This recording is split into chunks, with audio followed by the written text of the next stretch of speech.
नमस्कार दोस्तों, नमस्कार सभी का स्वागत है जुडिशरी आईक्यू के प्लेटफॉर्म पे। मेरा नाम है अमित आनंद। कैसे हैं आप सभी? How are you all? तो आप सभी को पता होगा कि हमारे देश को हमारा 51वां 51st honourable chief justice of India मिल चुके हैं, जिनका नाम है honourable chief justice of India Shri Sanjiv Khanna ji, right.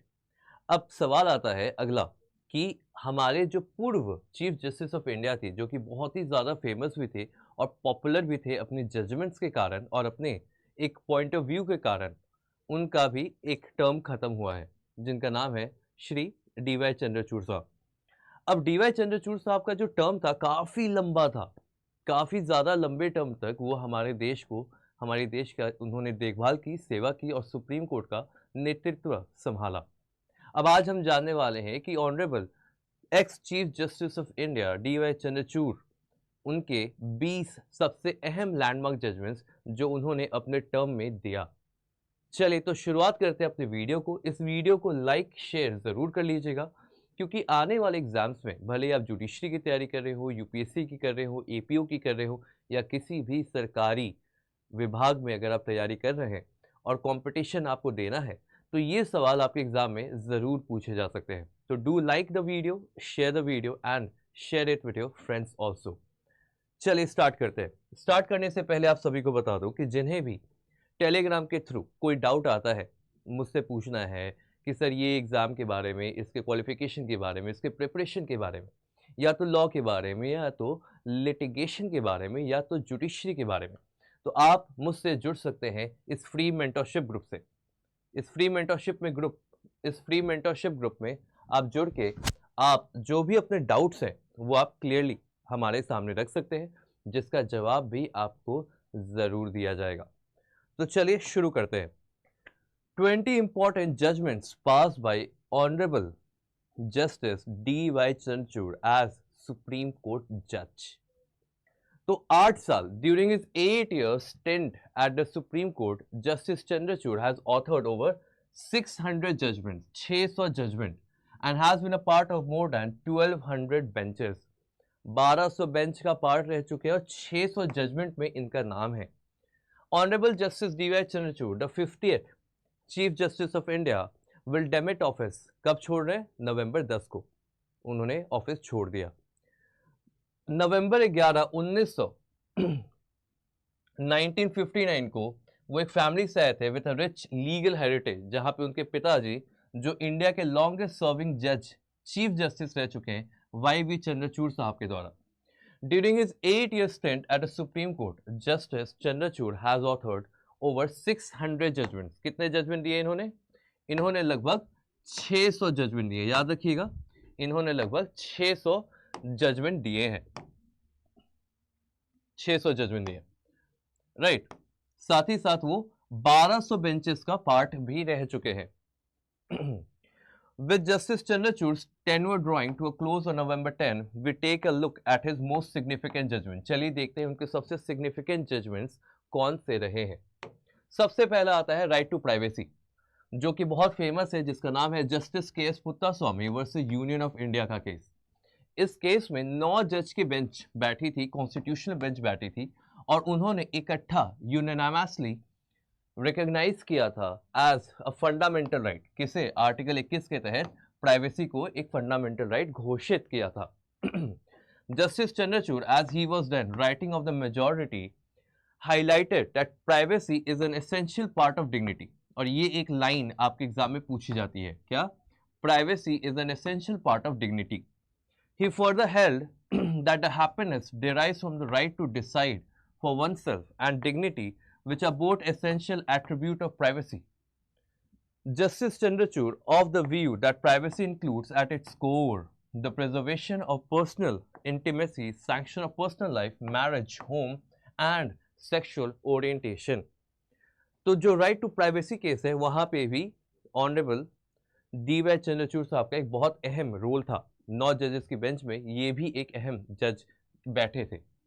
दूसरा केस आता है डीक्रिमिनलाइजिंग होमोसेक्सुअलिटी, जिसका नाम है Navtej Johar versus union of India and another, जो कि सेक्शन 377 को हटाने के लिए, अनकॉन्स्टिट्यूशनल घोषित करने के लिए 5 जज की बेंच बैठी थी। ये भी कॉन्स्टिट्यूशनल बेंच थी, जहां पे कोर्ट ने यूनिनामसली सेक्शन 377 को डिक्रिमिनेट किया था और इसे वायलेशन बताया था आर्टिकल 14 और 15 संविधान का। In his opinion, Justice Chandrachud stated that Section 377 had pushed a group of individuals to the sideline, placing reliance on his prior decision in Puttaswamy, which had established the basic right to privacy. He stated that not recognizing the right to sexual orientation constituted a violation of privacy. और ये एक ऐसा line है जो आप को हमेशा याद रखना चाहिए। आप आगे किसी एग्जाम में इस पैराग्राफ को यूज भी कर सकते हैं। तीसरे केस के ऊपर बढ़े। तीसरा केस है refusal to allow same sex marriage, जिस केस का नाम है Supriya Chakraborty and another versus union of India. इस केस में भी 5 जज की बेंच बैठी थी, जहां पे उन्होंने रिकॉग्नाइज किया right of same sex couple to enter into marriage. The court said that the law as it stands today does not recognise the right to marry or the right of same-sex couple to enter into civil union. The majority held that civil unions between same-sex couples are not recognized under law and they cannot claim the right to adopt children either. Justice Chandrachud disagreed with the majority decision on the limited aspect of terming same-sex relation as civil union. तो यहाँ पे इनका एक dissenting opinion था। यहाँ पे majority से इनका एक डिसेंटिंग ओपिनियन दिया गया था। याद रखिएगा केस का नाम Supriyo versus union of India. चौथा केस है डिक्रिमिनलाइजेशन ऑफ एडल्ट्री, जिसका केस का नाम है Joseph Shine versus union of India. यहाँ पे भी 5 जज की बेंच बैठी थी, जिन्होंने सेक्शन 497 को क्या घोषित किया था? Unconstitutional. The court however clarified that adultery will be a ground for divorce. ये एक अहम पॉइंट है, अडल्ट्री आज भी एक ग्राउंड है डाइवोर्स के लिए। इन हिज कंकरिंग ओपिनियन, अब यहाँ पे कंकरिंग ओपिनियन दिया गया है जस्टिस चंद्रचूड़ साहब के द्वारा, held that section 497 is based on viewing women as a chattel, seeks to control sexuality of women and impedes the autonomy and dignity of women। और ये एक बहुत अच्छा लाइन है जो कि आने वाले समय में आपके एग्जाम में पूछा जा सकता है। फिफ्थ केस है permanent commission for women officers. Title है secretary ministry of defence versus Babita Puniya and others. The court allowed the grant of permanent commission to women short service commission SSC officer on par with male counterparts. Justice Chandrachud took critical note of the need to change mindset about gender stereotype. Gender stereotype और महिलाओं को एक weaker sex की तरह जो treat किया जाता है, इसके खिलाफ इनका पॉइंट ऑफ व्यू यहाँ पे देखा जाता है। फिर नेक्स्ट केस आता है आपका 6, that is right of unmarried women to abortion, जिस केस का नाम है X versus principal secretary health and family welfare department, Delhi NCT government and another. In this case, a 3-judge bench headed by D.Y. Chandrachud held कि जो provision दिए गए हैं medical termination और प्रेगनेंसी एक्ट MTP में, उसके तहत pregnancy of beyond 20 weeks and up to 24 weeks can not be denied to a woman merely because she is unmarried. अगर एक महिला की शादी नहीं हुई, दैट डज नॉट मीन कि वो मेडिकल टर्मिनेंसी के तहत अपनी प्रेगनेंसी को टर्मिनेट नहीं करा सकती। ऑब्वियसली करा सकती हैं। शादी is not an eligibility criteria to fall under the pregnancy act. ये बात कही गई थी rights of unmarried women to abortion case में। फिर आता है allowing entry of women into Sabarimala temple. Case का नाम है Indian young lawyers association versus state of Kerala. एक 5 जजेस की बेंच बैठी थी, जहां पे मेजॉरिटी 4:1 की थी। held that women irrespective of their age have the right to enter the Sabrimala temple in Kerala. The court struck down the Rule 3B of Kerala Hindu places of public worship, जहां पे 10 से 50 साल की महिलाओं को जाना allowed नहीं था। The bench delivered 4 judgments, including a dissent from Justice Indu Malhotra. Justice Chandrachud noted that prohibiting the entry of women into temple was not an essential religious practice, and that Lord Ayyappa's devotee did not constitute a religious denomination under Article 26. तो 2 चीजें यहाँ पे बताई गई कि कभी भी किसी महिला को टेंपल में रोकना एक एसेंशियल रिलीजियस प्रैक्टिस नहीं है, और जो व्यक्ति लॉर्ड अयप्पा के फॉलोअर्स हैं वो आर्टिकल 26 के तहत रिलीजियस डिनोमिनेशन में नहीं आते हैं। केस नंबर 8 आता है अयोध्या का टाइटल, जिस केस का नाम है M Siddiqui through LRs versus Mahant Suresh Das and another. 5 जज की बेंच बैठी थी, जहां पे ये बात था कि यहाँ पे किसका मंदिर है या कोई मस्जिद है, मंदिर बनेगा मस्जिद बनेगा। 2.77 एकड़ जमीन के ऊपर विवाद था। At the same time the court held that a plot of 5 एकड़ 5 एकड़ दिया गया था for Sunni Waqf board for construction of mosque, and जो 2.77 एकड़ पे जहां पे बाबरी मस्जिद थी वहां पे अब क्या किया गया तो लॉर्ड राम के अयोध्या टेंपल बना दिया गया। Upholding abrogation of article 370, case का नाम है in re article 370 of constitution. A constitution bench unanimously upheld a central government 2019 decision, जो 2019 का जो ये डिसीजन है उसे क्या किया गया, अपहेल्ड किया गया, जिसके तहत आर्टिकल 370 को हटा दिया गया था, और फिर जम्मू कश्मीर को 2 यूनियन टेरिटरीज में डिवाइड भी कर दिया गया। तो ये जो आप देख रहे हो एब्रोगेशन ऑफ आर्टिकल 370, इसके ऊपर भी डी.वाई. चंद्रचूड़ जी का जजमेंट है। फिर आता है 10वां केस, जिसका नाम है striking down electoral bond scheme. Title association for democratic reform and another versus union of India cabinet secretary and another's. इस केस में 5 जज की बेंच बैठी थी, जिन्होंने स्ट्रक डाउन कर दिया था इलेक्टोरल बॉन्ड स्कीम को, जिसके ऊपर बहुत सारे विवाद भी आए थे। ये जाते हुए the court unanimously quash the scheme as well as amendment made Income Tax Act and Representative of People Act, which had made the donation anonymous donation के खिलाफ Justice Chandrachud held that the scheme, due to its anonymous nature, was violative of Article 19(1)(a). ये भी आप याद रखिएगा। Next, determining administration of National Capital of Delhi, Government of NCT of Delhi versus Union of India। बहुत ही अहम case है ये।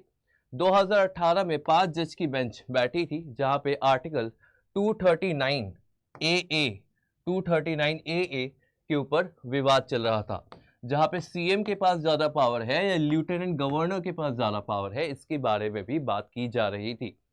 इन his concurring opinion, justice Chandrachud explain that executive power of Delhi government is coextensive with the legislature, और यही point सबसे ज्यादा अहम था जिसके ऊपर डिसीजन आया था। ये है आपका 11वां केस।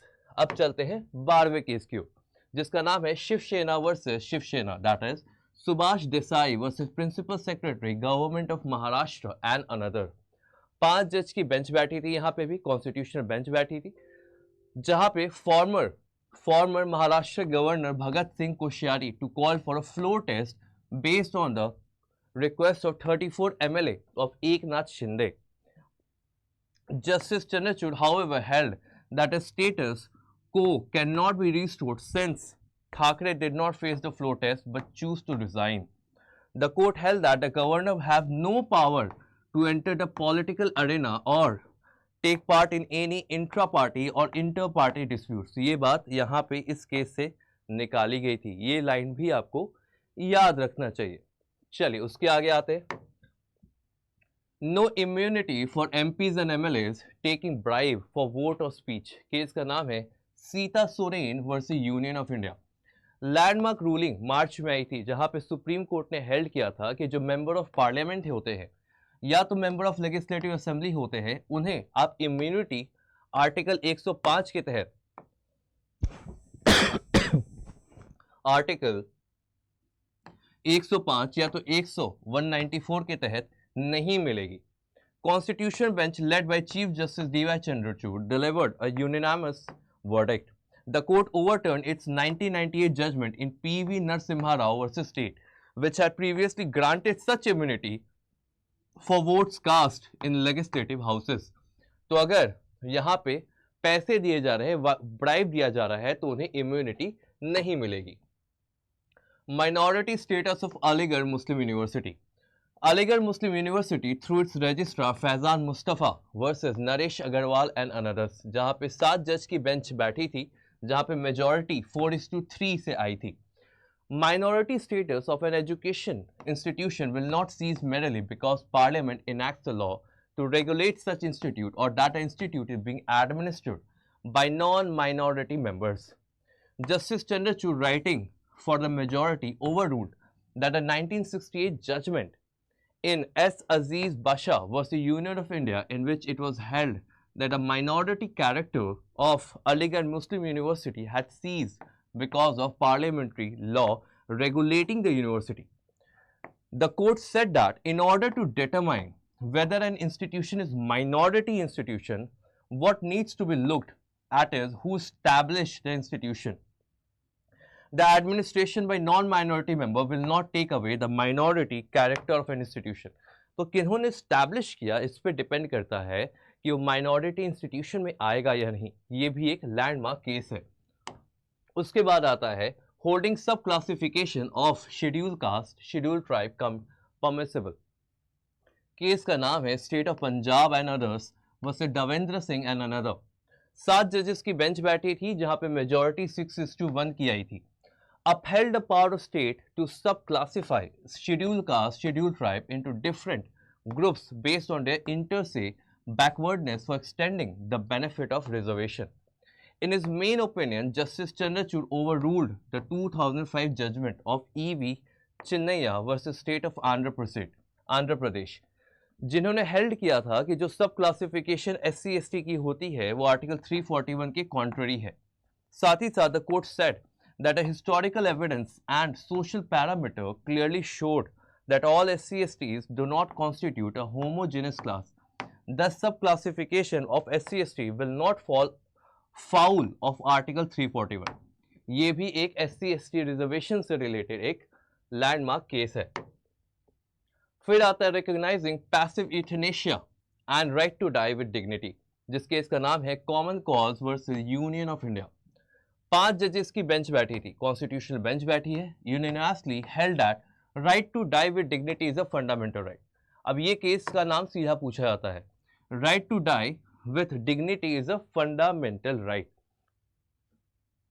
साथ ही साथ the court said that individuals right to execute advance medical directive is an assertion of right to bodily integrity and self determination and does not depend upon recognition of any legislative body or by a state. In his concurring opinion, Justice Chandrachud साहब ने क्या कहा देखा जाए। Justice Chandrachud ruled that the right to life under Article 21 includes the right to live with dignity, and the same includes the smoothing of the process of dying in case of terminally ill patient. The court also laid down guidelines governing execution and enforcement of advance directive as well as procedure to be followed for passive euthanasia भी यहाँ पे case में बात किया गया था।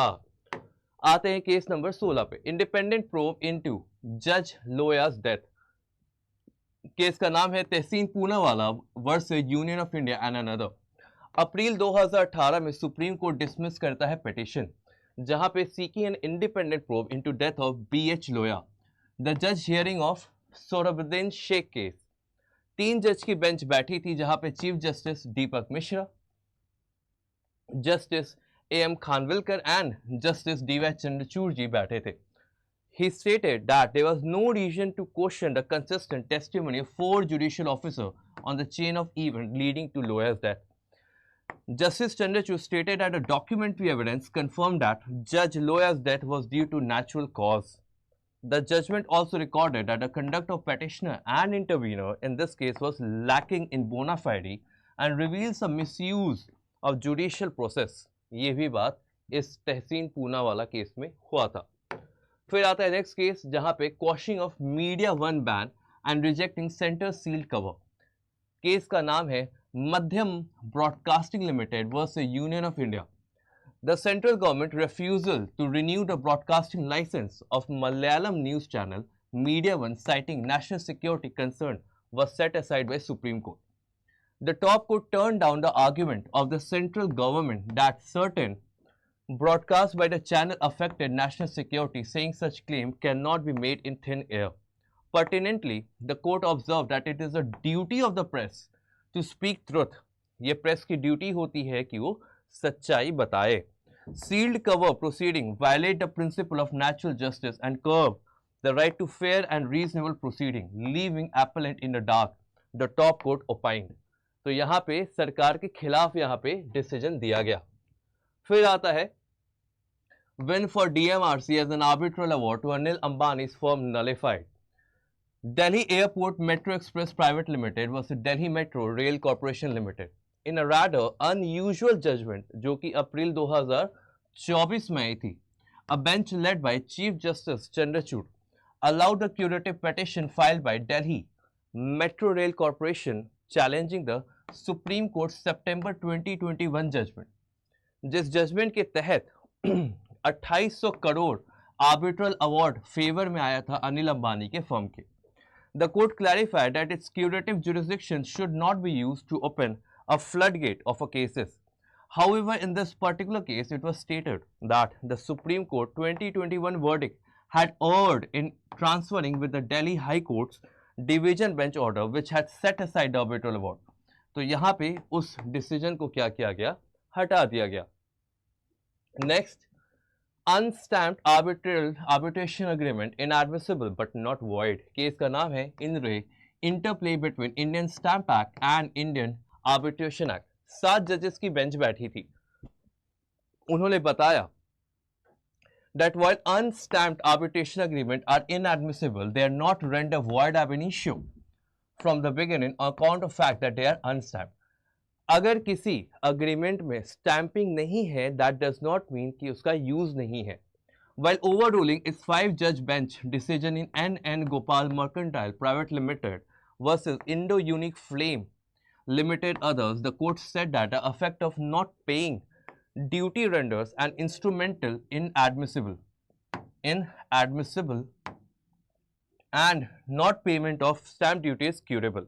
Justice Chandrachud also stated that the aspect of whether the arbitration agreement has been stamped or not is for arbitral tribunal to decide, not the court। Stamping के ऊपर उनका भी एक बहुत ही इंपॉर्टेंट जजमेंट था। तो ये देख के आपको पता चला होगा कि हमने अभी 20 केसेस के बारे में डील किया है जहां पे ऑनरेबल DY चंद्रचूड़ साहब प्रेजेंट है एज अ सिटिंग जज। तो सबसे पहले तो धन्यवाद देना बनता है किन्हें, तो हमारे ex chief justice of India honourable DY Chandrachud साहब को। So we thank you to be a very good chief justice and taking the custody in your hand for making our country one of the best countries in the world because of its special feature of constitution, that is independence of judiciary।